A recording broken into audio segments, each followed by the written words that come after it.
my honors capstone. This is the culmination of the 4 years of the honors program. This is one of the requirements in order to complete it. My name is Aria, in case any of you don't know me. My topic today is religious music and in the holiday traditions and their history. We'll be looking at Christmas, Hanukkah, Kwanzaa, Catholic liturgical holidays, and Jewish high holidays. So I became interested in this because I grew up in a Christian household and didn't really have a lot of exposure to other religions. I really loved Christmas music and I really love sacred music. I'm actually looking into studying sacred music in grad school eventually. And I also have a strong interest in other religions, partly because I don't know a lot about them, and also because I don't know, it's just of interest to me. And also I really like learning about history, and my dad has made comments throughout my whole life about these holidays having pagan tradition connections, and so I was very interested in that as well. I do want to mention that there was some limitations with this project.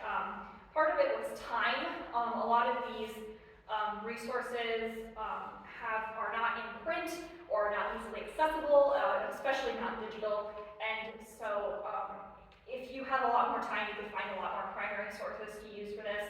Also, I mean, Christmas alone could have taken up my entire paper. So really, there's a lot more to this that you could do. I just did not have the time or the ability at this point in my life to do that. So I mentioned that a lot of these holidays have a tradition of paganism connected to them. So we're going to start off with midwinter festivals. These were started well before the Roman and Greek eras, and their kind of intent was to start off the darkness with items like torches and burning Yule logs, which are the logs that go in the fireplace, and they light them and then they burn for days at a time. They're still sometimes used today. They also highlighted evergreen plants, which represented ongoing life in the depths of a lifeless winter. Obviously, we still use those to some extent today as well. They're often used in decoration of housing and strung with lights.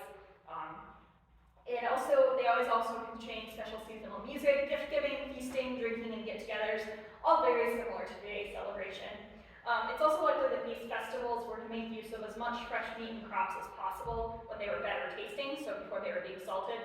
Obviously, once something is frozen or salted, it doesn't taste as well. And they also were to use freshly fermented alcohol as well. Specifically, there is some probably connections to Saturnalia, which is a Roman harvest holiday that started 2 centuries prior to Christmas. That celebrated the sun god Saturn, and it had themes of abundance and equality and sharing what you have, very much like early and traditional Christmas. Also of note is Yule or Jule, which is based off Old Norse customs and included rituals to encourage fertility, which obviously the birth of Jesus is sort of related to fertility. So those all kind of wrap into sort of how Christmas is expected to come around. As far as Christmas, our first holiday, the first celebrations didn't actually happen until 4th century after Epiphany. Epiphany is the commemoration of Nativity and Jesus' baptism. Birthday celebrations were actually a pagan idea and were thought of as self-absorbed by non-pagans. Also, Jesus' birthday is barely mentioned in the Gospels, and so there was no biblical reason to have this day.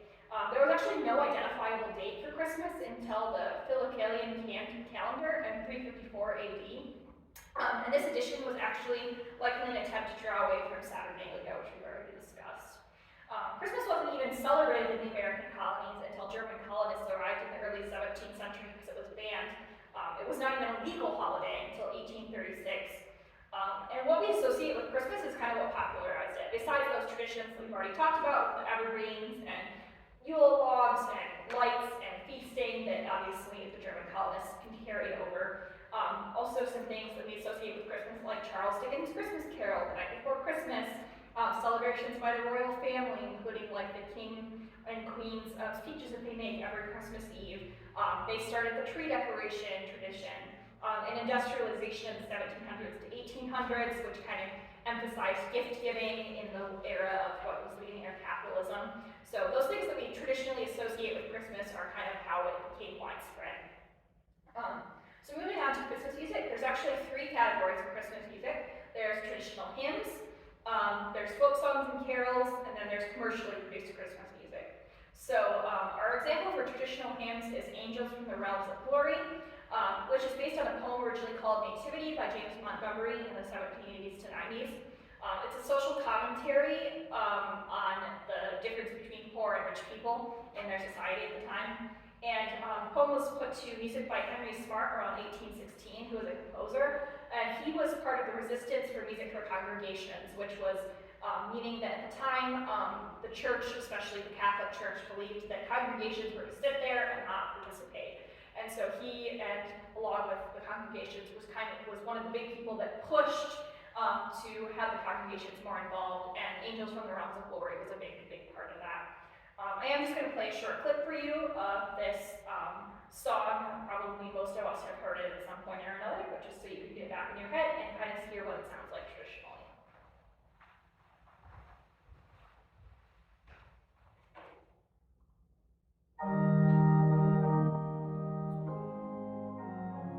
Maybe a couple.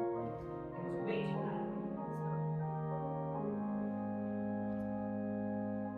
was way too loud.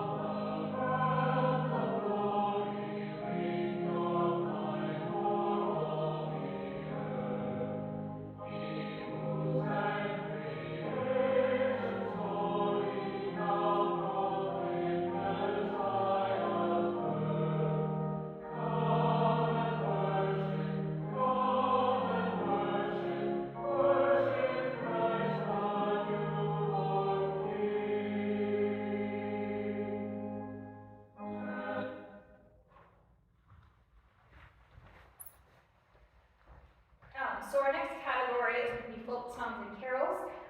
And the song that I focused on here is I Wonder As I Wander, which is the song I'm going to be performing for you today. The song is by John Jacob Niles, and the story behind it, according to Niles himself, is that he was in the Appalachians looking for songs their traditional songs to record and bring back with him. And he came upon this little girl who was earning money for her family, who was having to move from the village for some reason. And he heard her sing it, and he paid her to sing it again, and wrote it down. He released it around the time of World War II, and it became extremely widely beloved by audiences, and has remained a traditional song today. But according to her records, Niles was never content with his song. He said he could never quite make it as powerful as it was when he originally heard it. So I'm going to invite Tuesday up here, and we're going to do I Wonder As I Wonder for you.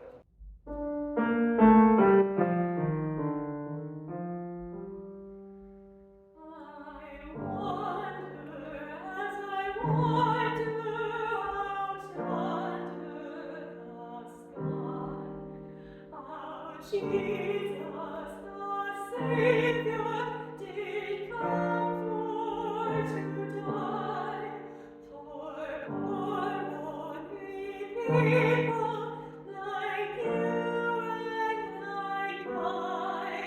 I wonder as I wonder out under the sky. When Mary birthed Jesus, 'twas in a Capstone, with wise men and farmers and shepherds and all. Then high from God's heaven a starlight did fall, and the promise of ages its end did recall. If Jesus had wanted for anything, a star in the sky or a bird on the wing, for all of God's angels in heaven to sing, he surely could have it, 'cause he was the King. I wonder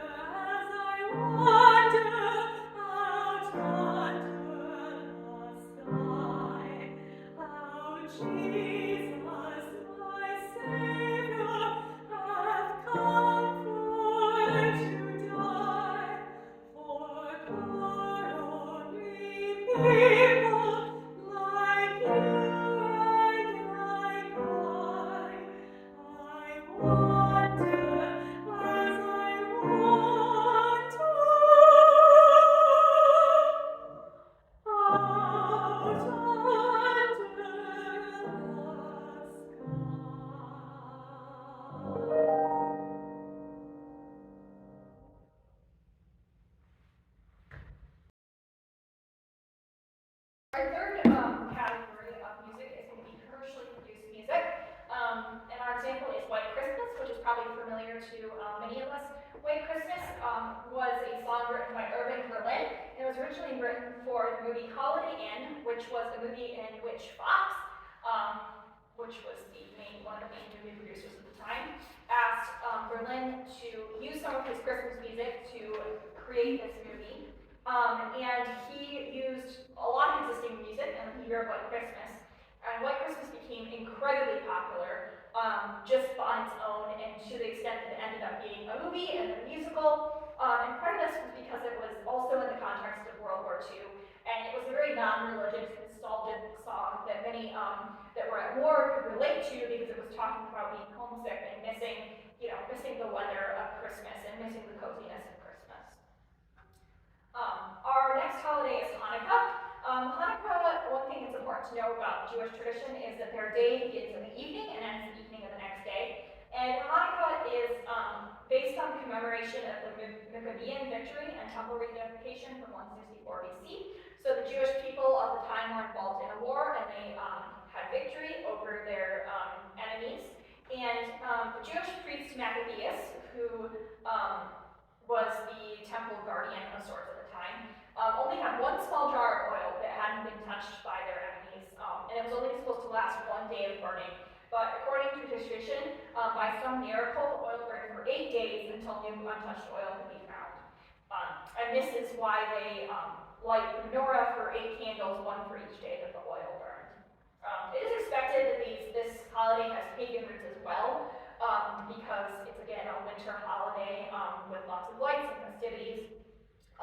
These candlelighting celebrations generally take place at home, but concerts and public candlelighting ceremonies are not super uncommon, and they've existed even before the 20th century.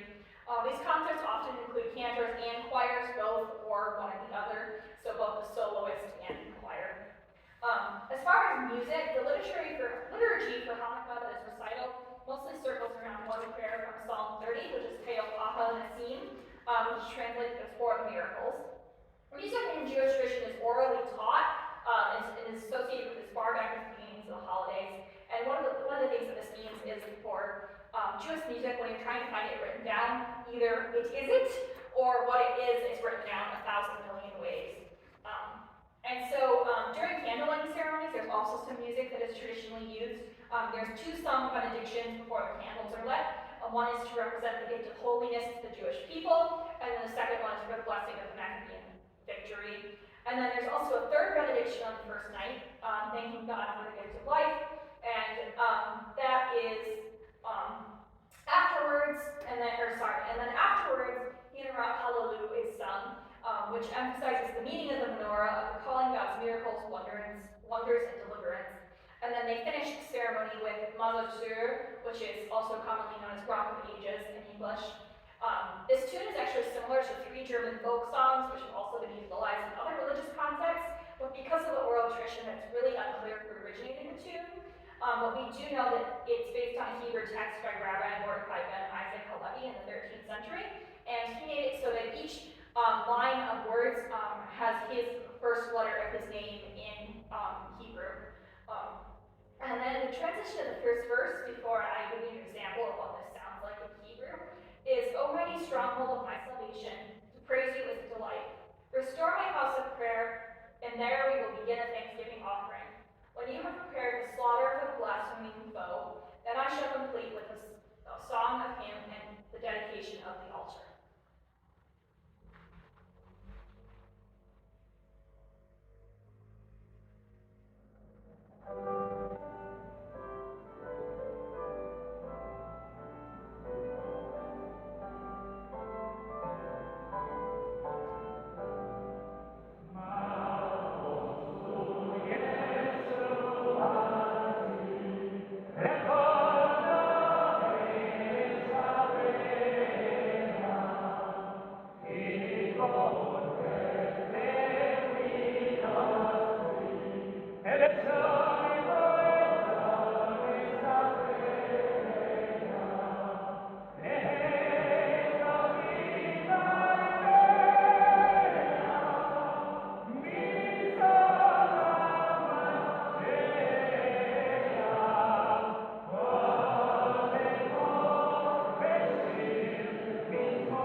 important to Jewish tradition, especially in relation to Hanukkah, are children's songs, which are used as a learning tool for the meaning of Hanukkah, for children to learn the meaning of Hanukkah, that is.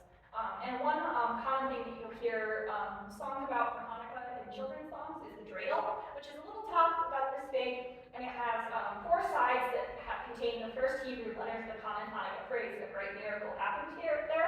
And probably the most famous of these songs is "I Have a Little Dreidel," written by Samuel E. Goldfarb for the English version and Michael Gelber for the Yiddish version, which is called "Ich bin a kleiner Dreidel." And I will just give you one brief example of this song in English. Most of us have heard it, so I'm just going to give you one verse.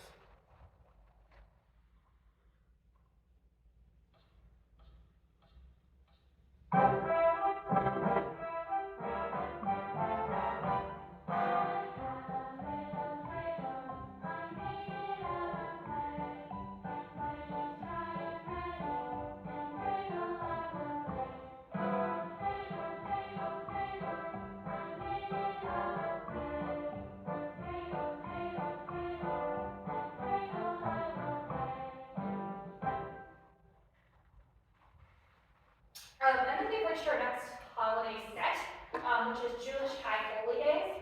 So these are connected to specific verses in the Torah and the Bible, much less so, or much more so than Hanukkah was. Rosh Hashanah is the first of these.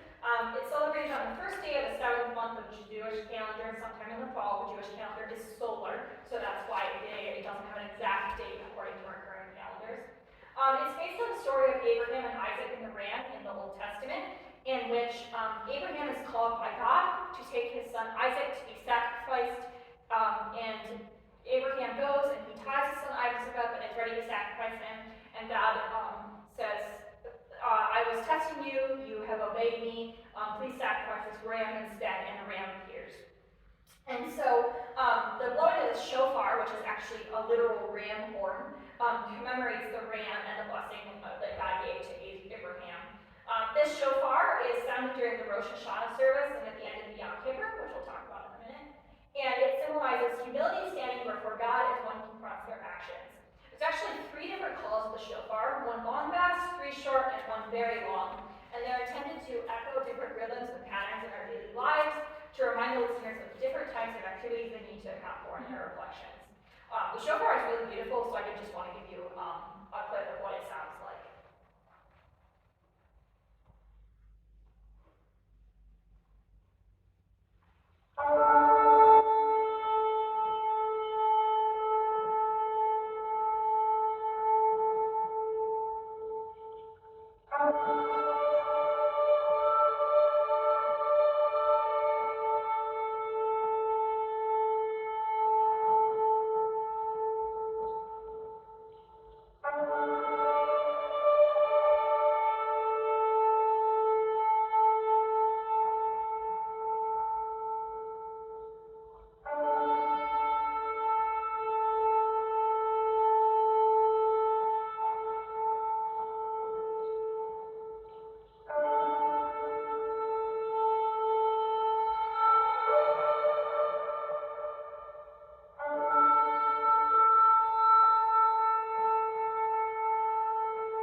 So Rosh Hashanah is actually a day of rest with the same regulations as the Sabbath, which is traditionally on Saturday in Jewish tradition. That means there's no work, but beyond like basic work like school and actually job, there's actually a lot of other restrictions. They're not allowed to use fire, which means they don't use any electricity for the day. This also, Rosh Hashanah stems directly from a harvest festival. They believe it stems from a Babylonian holiday in which the Babylonians believe that their deities assembled in the temple of their god Marduk to renew the world, judge humans individually, and decide their fate. The theme of Rosh Hashanah is hope for a fruitful, sweet year and removal of sins with the tashlich. So in honor of this, they eat apples with honey, and then they perform the tashlich, which is when they throw bread into running water for the removal of sins. After Rosh Hashanah is done, this begins the 10-day reflective period towards Yom Kippur, in which participants reflect on the harm they've done to others over the year of the 10-day period. This Yom Kippur stems from a list of sacrifices and rituals that were said to remove sin from the Jewish people. The Talmud also specifies certain additional restrictions that would typically be on the Sabbath for Yom Kippur. But the actual origins of Yom Kippur are kind of unclear beyond that tradition of the Babylonian holiday, as it was not actually in the original holiday list when the temple was rededicated. They suspect it's created to validate new rites added to purify the temple in advance of Sukkot, which we'll talk about in a minute. On Yom Kippur, Kol Nidre is the most important song. It's generally sung by a soloist or cantor, and it's intended to facilitate the release of vows the listener has made in the last year. So Yom Kippur's whole premise is the release from sin and the release from vows, the breaking of which would be a sin. So Kol Nidre facilitates that. The Kol Nidre itself actually varies in melody very greatly. It basically only follows the basic skeleton, and it's written differently in every written version, which is, again, very much because of the oral traditional Jewish history. The translation for Kol Nidre is all vows, prohibitions, oaths, consecrations, vows that we may vow, swear, consecrate, or prohibit upon ourselves from this for good. Regarding them all, we regret them henceforth. They will all be permitted, abandoned, cancelled, null and void, without power and without standing. Our vows shall not be valid vows, our prohibitions shall not be valid prohibitions, and our oaths shall not be valid oaths. Here's a clip of that for you.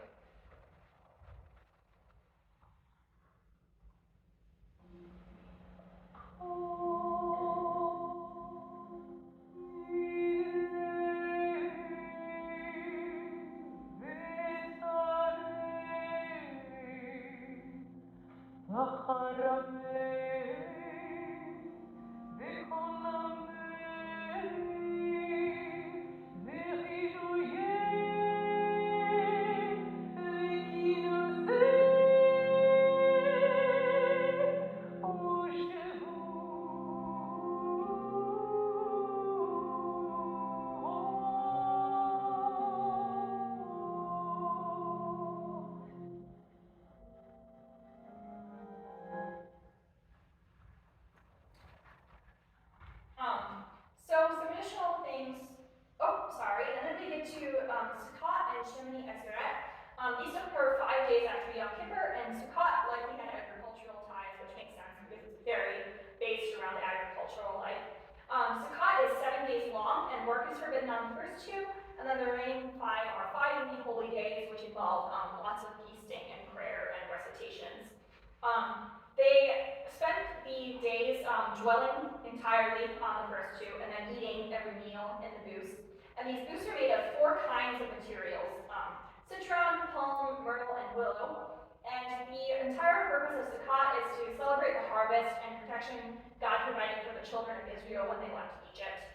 It also involves lots of feasting, as I mentioned. And then when Sukkot is done, the 2 days after are Shemini Atzeret, which are days of celebration, and these involve lots of dancing and singing and reading the Torah scrolls, and then that also represents the time of year when the Torah readings are restarted from the beginning. And the synagogue.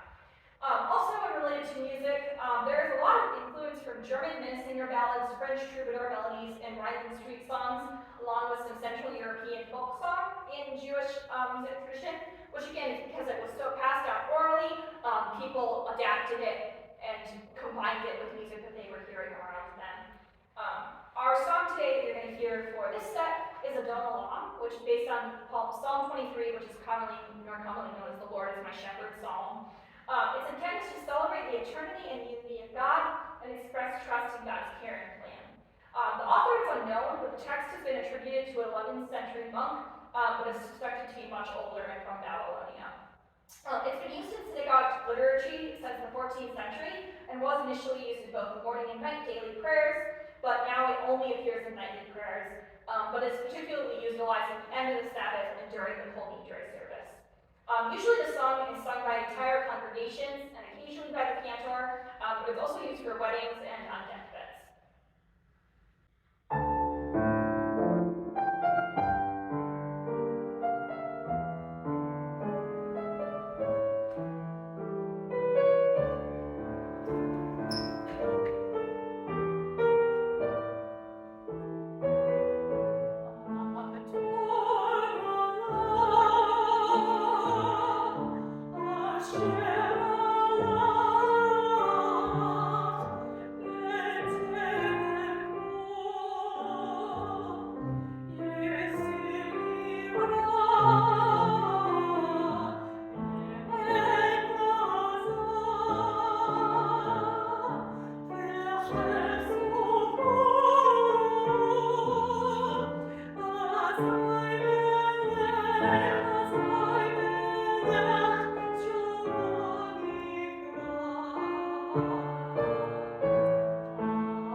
And then our next set of holidays is Catholic liturgical holidays.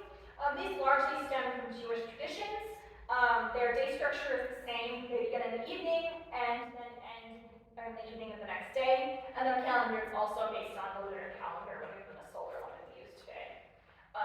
Each day of the liturgical year is dedicated to a moment or event in the history of salvation or in the life and activity of Jesus, the Blessed Virgin, the Holy Apostles, and of certain saints. Each day of the week also has its own theme. Monday is for holy angels, Tuesday John the Baptist, Wednesday the cross, Thursday the holy apostles, Friday Holy Passion of the Lord in honor of when Jesus was crucified, and Saturday Remembrance of the Dead, which is dedicated to the day of rest in Catholic tradition as well. Easter and Pentecost are what are considered the big two, and then they, along with Sunday, are kind of what the calendar circles around in terms of themes. There are some other offices / services that would normally take place throughout the liturgical day, starting in the evening. Vespers, which is the evening service, Complete, midnight service, and then Matins, which actually takes place four times, which the last one being Lauds. And then Vespers and Lauds are the only ones that tend to be public. The full day is usually only practiced in large monasteries. And then each of those offices has a theme: thankfulness for the day, prayer for safety, thankfulness for food, prayer, blessing for the day, etc. And then there are 10 days of holy obligation that all Roman Catholics are told to participate in for the entirety of the liturgical day, versus only the one Mass or so that they would normally go to on specific holidays or on Sundays.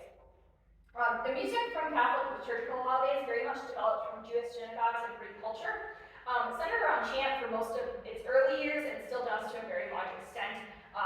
You've heard earlier that the cantors have a very straight tone sound, no vibrato, and the cantor today actually sings very ornate solo, and then a simple response refrain, and then the congregation repeats. Here in this video, rather than a congregation, you're actually going to hear a cantor, and then the nuns and monks repeating back the text.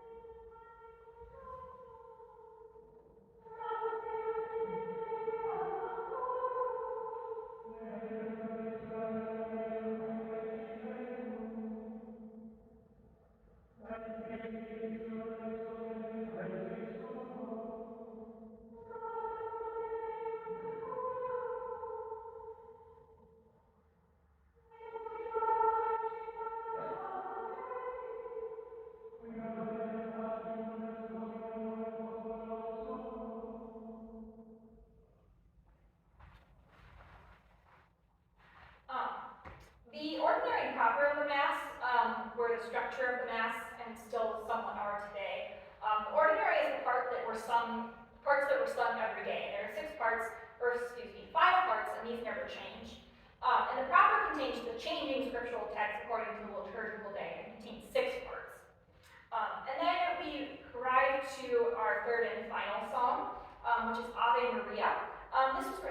Schubert, and though it is associated with the Roman Catholic Church, it's actually a secular song. It is based off the text of The Lady of the Lake by Sir Walter Scott, in which a woman is hiding in a cave because there's some fighting going on outside of the cave, and she is praying to the Virgin Mary for protection, and she is she's praying the actual Ave Maria text in the poem, but the text of Ave Maria by Schubert is based on the poem, not of the Ave Maria biblical text.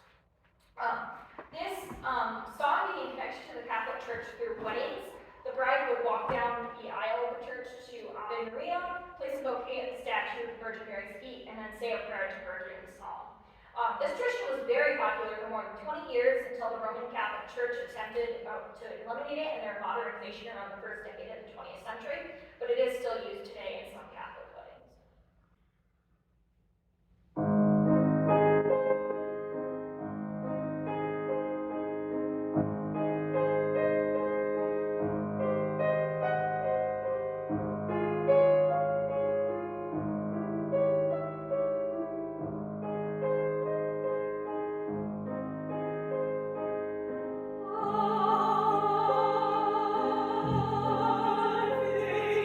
Ave Maria.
focused on the family value side of things in relation to them.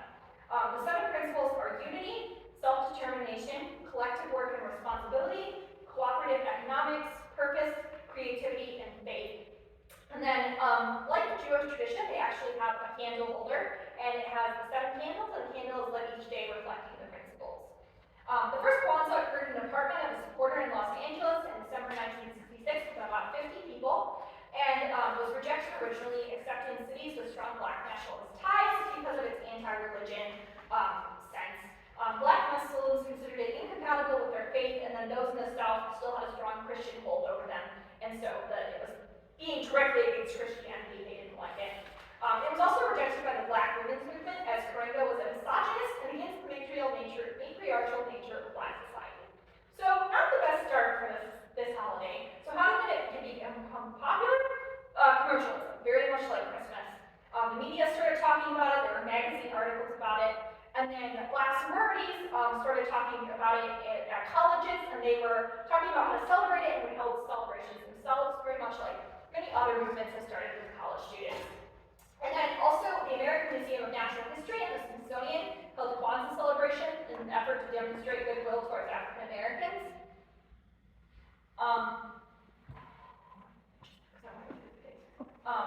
It became a combination of secular and religious holiday that became an addition to Christmas and reflected Jimmy Carter's push for family ideas, turning towards a celebration affirming racial and family identity within the Black middle class.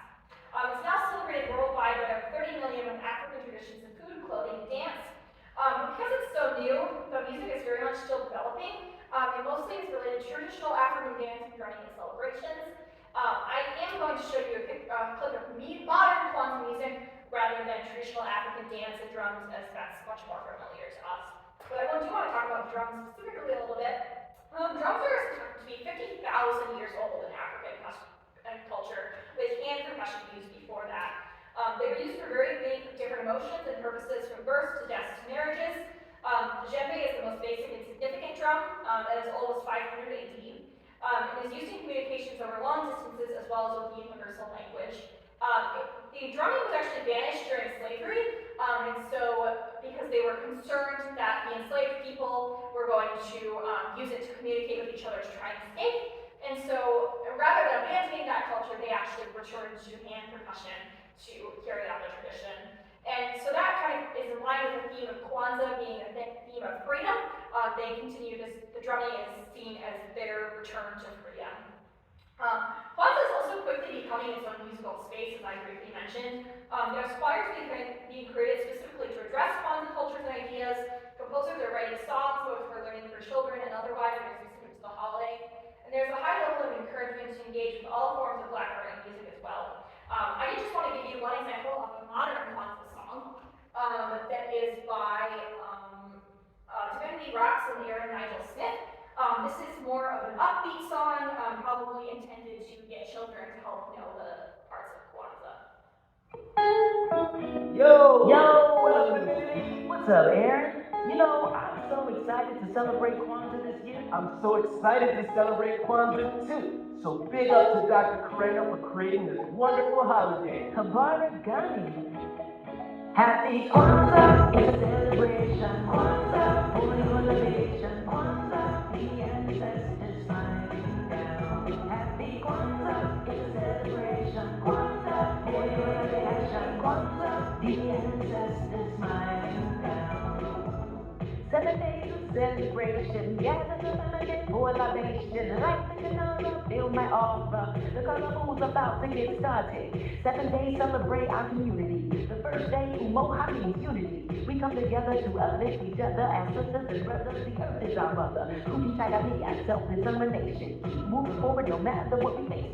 Rise up, everybody rise up. Each one, we all stand up. Ujima, collective work and responsibility. That means I ride for you and you ride for me. We can change the world for the better, but we gotta do it together. Happy Kwanzaa.